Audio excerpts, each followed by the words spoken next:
Greetings, punks, goths, metalheads, herberts, herbetters, Martians and subterranean folk.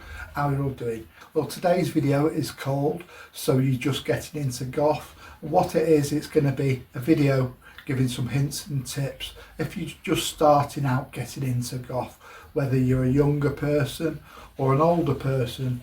And it's not just goth, this applies to other subcultures as well, whether you're just getting into punk or you're just getting into metal, for examples. So I will start off this video by saying this is just hints and tips and advice from me that I've picked up over the many years that have been alternative. And you don't have to listen to what I say, you don't have to do any of the things that I suggest. You do what makes you happy, and the most important thing is you be you. Now, the number one important thing for goth is the music. Now, everything revolves around the music.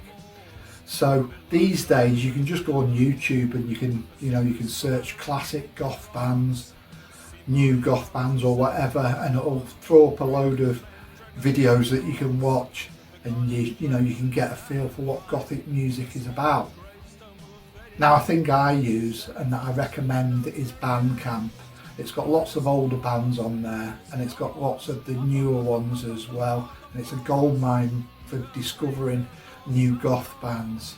So you just go on there and you can have a search, and I'll just show you a little video of how I find goth bands on there. What you want to do first is get your Bandcamp page up, then you want to click onto browse. That'll give you some options here of different genres. Now, it's not got goth here as such, so what you want to do is click on alternative. Now, when you click onto alternative, it'll give you a lot more menus. Then you want to go on to goth, and it'll start throwing up all the goth bands or bands that have been tagged with goth. And this is what I do if I want to look and search for new goth music. And also, once it's thrown this page up and you've clicked on goth, it'll give you more options like gothic rock, cold wave, gothic, dark wave, goth rock, post-punk, etc. So let's go on to dark wave. Then it'll give you all the dark wave bands, or at least bands that have been tagged with dark wave.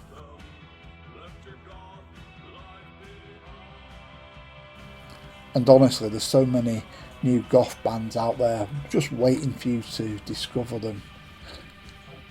Also, you can go on eBay and you can look for goth CDs or albums and buy them there as well. But the beauty of Bandcamp is you can listen to stuff for free. So next, music wise, you can go out to gigs, go and watch goth bands locally, or you can make it an event and travel to an event, watch live goth bands, or you can go to clubs like goth club nights and listen to music there, but I'll cover that a bit more later in this video. So next I'm going to talk about clothes, goth clothes, and I guess makeup goes with that a bit, but I'm not really the person to give advice on goth makeup. There's loads and loads of YouTube tutorial videos of goth makeup. It's probably more goth makeup videos than anything else, so if you want advice about that, just search on YouTube and you'll find loads. Clothes I can talk a bit more about. So the number one biggest mistake I made when I first got into alternative subcultures was I'd buy everything from alternative shops. I'd go there, say I wanted a pair of black skinny jeans, I'd go to the alternative shop and I'd pay top price for it, and it skimped me because I didn't have a lot of money when I was younger. And it wasn't until sadly much later that I found out there was different ways to do things. A few girlfriends that I had, and my ex-wife, she told me you can get the same things in supermarkets for like half the price. So these days, if I want a pair of black skinny jeans, I'll often just go to the supermarket and they'll have black skinny jeans at about half the price of an alternative shop.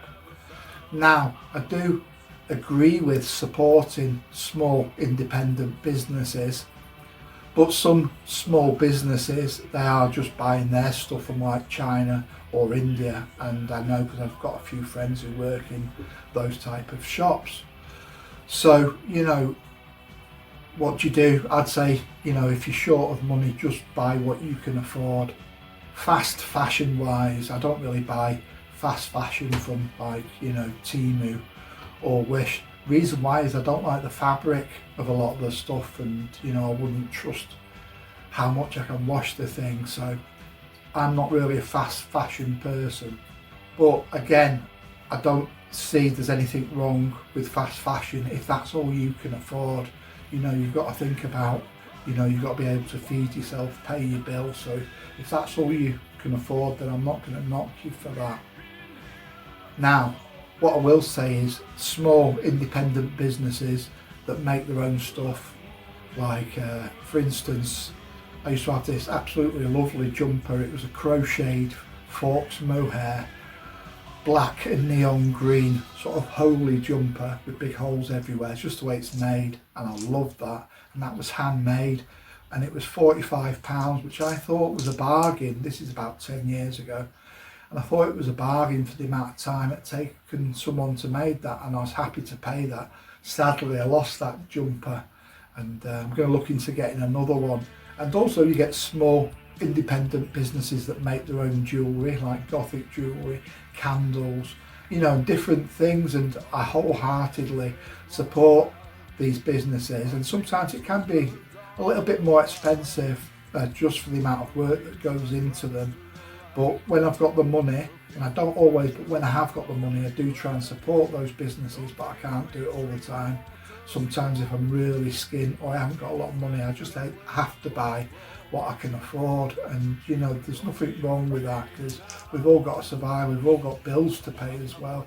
You know, we've got to buy food, you know, so we have to survive at the end of the day, and that takes priority. So another great source of clothing for goth I find is army surplus clothing. This hat, for instance, it was £15, and I just jazzed it up and customised it myself. And you can buy other things. I've seen people with sort of military tunic jackets that they've done up in a goth style. They've like took the army badges off and put like goth badges on, and some of those look really nice. So check out army surplus stuff as well. There's a lot of stuff you can get from there. Even things like black combat trousers and things like that are really cheap. Boots, you can get loads of like army boots, combat boots, you know, which are cheaper than, you know, going to a big fashion brand. But my number one very favourite source of clothing is charity shops, or thrift shops, some people say. Now, these are great because you're buying stuff and you're supporting a charity as well. Now, some of the sort of big chains of charity shops, some of the goods can be a bit expensive in those, because they've got to pay managers' wages, and you know, they've got to pay shop rent and all this sort of stuff. So they have crept up in price over the years, but you can still get bargains if you're lucky. My very favourite type of charity shops are small independent charity shops.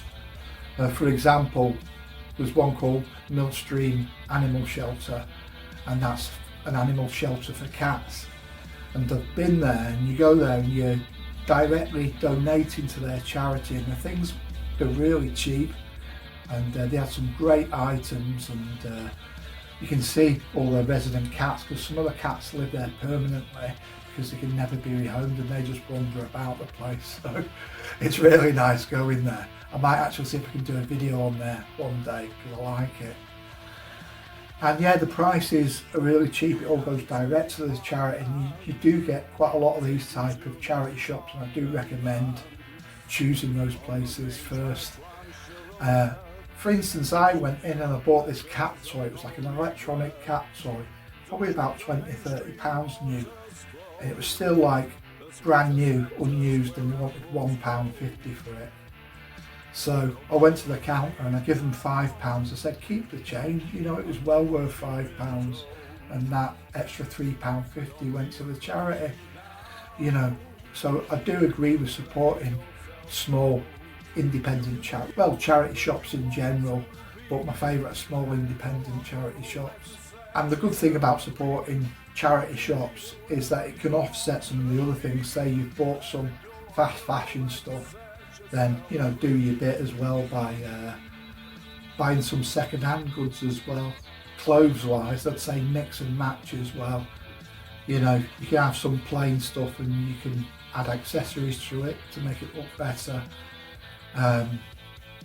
Band t-shirts are a great thing if you're just getting into goth.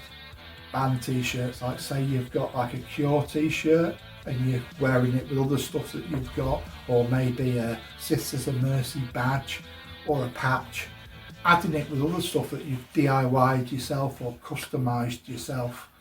The reason I say that is if you're just getting into goth and you want to socialise and meet new people, if you've got a band t-shirt or a patch, instantly it's a talking point. Someone might say, oh, I like that band, or do you like those, what's your favourite song? And it's instantly creating interactions and helps you meet and make friends with other people. Clothes wise as well, within the subcultures, goth, punk, metal, customisation of clothes, DIY stuff is a massive thing. There's loads of DIY tutorial videos on there for like making your own stuff or customising stuff. I mean, I used to make my own patches with stencils of bands like the Sisters of Mercy or Susie and the Banshees. You make a little stencil and it makes a patch to put on your jacket. So DIY, it's always been like a big thing within the alternative subcultures, and there's something good about wearing your own thing. You can start off with off the shelf stuff, but it's always nice to have a few homemade things as well. So lastly on clothes, I'm going to talk about vintage. I'll talk about vintage because I use it and I've got some absolute bargains on there. Now, I used eBay mainly for years, but I've moved on to Vinted more. You're getting good prices if you shop round. I've bought pairs of boots for £10, £12, which, they would have been like 70, 80 quid if I bought them new. And a lot of the time I'll buy stuff in new or hardly used condition. And if you look for goth items on there, you can quite often find them. A goth t-shirt might be a bit more than a plain t-shirt, but you're still getting it at a bargain price most of the time if you look. My daughter got me onto Vinted, and she was also telling me about Depop, but I've not used Depop much myself. But I may do in the future, may have a look on it. So now I'm going to talk about goth events, like going to goth gigs or goth club nights. Now you can find out about these on social media these days. There's lots of groups on social media. There's like one that I know of called Goth Events Northwest for the UK, and they'll post up all the gigs, all the club nights, everything like that. So have a good look round on social media and you can find there's plenty of places that will help you find club nights and gigs. I would like to say though about social media, there's lots and lots of goth groups out there, and some of them I've joined because they're called goth this or goth that or goth whatever. And I've joined them hoping to find out about goth gigs or new goth albums or goth events, only to find that all it is just countless pictures of scantily dressed women, maybe with a black lipstick on or something, and it's absolutely useless to me. What's the point of that? I've gone on there to find out about goth gigs, or new goth albums or goth bands, and all I'm getting is these scantily dressed people in pictures. Useless. So yeah, do be careful what groups you join. You can always have a look round before you join it. But yeah, I don't think they're any use, them sort of groups, and I think they're actually very detrimental towards the goth scene in general. They give the wrong sort of ideas and the wrong image out. So say you do find out a goth club night and you're going, say you're younger and you're going for the first time, I'd always say go with a group of people, find another group of people your age, or go with a few friends. Don't go on your own. It's a bit, as a young person, it can be a bit risky going out on your own, so always go out with at least one other person, one friend or a group of you, even better. So say you find a goth club night, you're going out, you're having a great time with a few of your friends and it's really good. And say if you was a goth female and you was being bothered by people all night, say some older guys are bothering you and they won't leave you alone, my advice would be go and approach an older goth woman or punk woman, older alternative person in general, and just ask them if you could sit with them, because 9 times out of 10 they'll really help you and look after you. You know, if you get into a dodgy situation, or go up to the bar staff or the door staff and let them know what's going on, and they'll keep an eye on you. You'll find within the goth scene and within a lot of the subcultures, older people will really look after the younger people, so never be afraid to ask. And it's not just younger goth girls that'll get problems. I mean, sometimes younger goth guys might get bullied as well, so same sort of thing, go to some older people and ask if you can sit with them.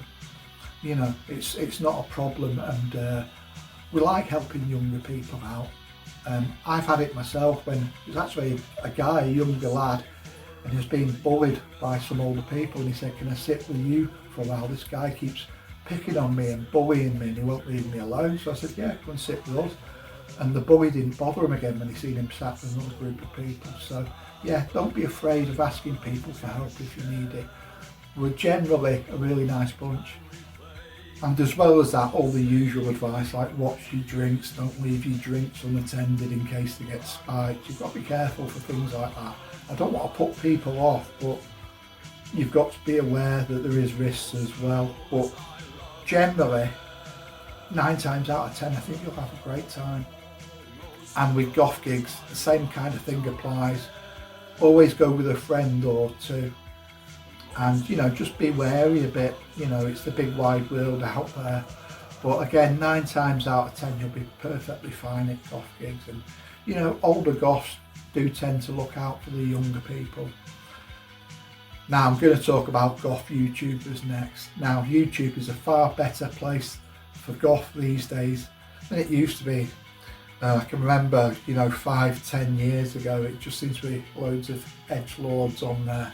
You know, people doing clickbaity stuff, you know, drama, all this kind of thing. But nowadays there's a lot of YouTubers on there, particularly a lot of smaller goth YouTubers, and it's creating a really nice online goth YouTube community.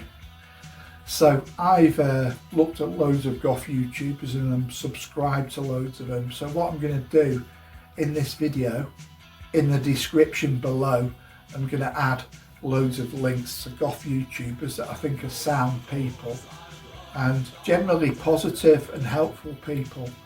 And I'm going to link all those people in the description below, so you can go and have a look at those. Now there probably will be a few people that have missed, you know, there's loads of goth YouTubers and I'm a bit forgetful at times, so if I have forgot you, I do apologise, and I'll try and include you in future videos. So I hope you've enjoyed this video today. If you did enjoy it, please don't forget to give us a like and a subscribe, and until the next video, don't forget, be different, stay weird and stay free. Bye now.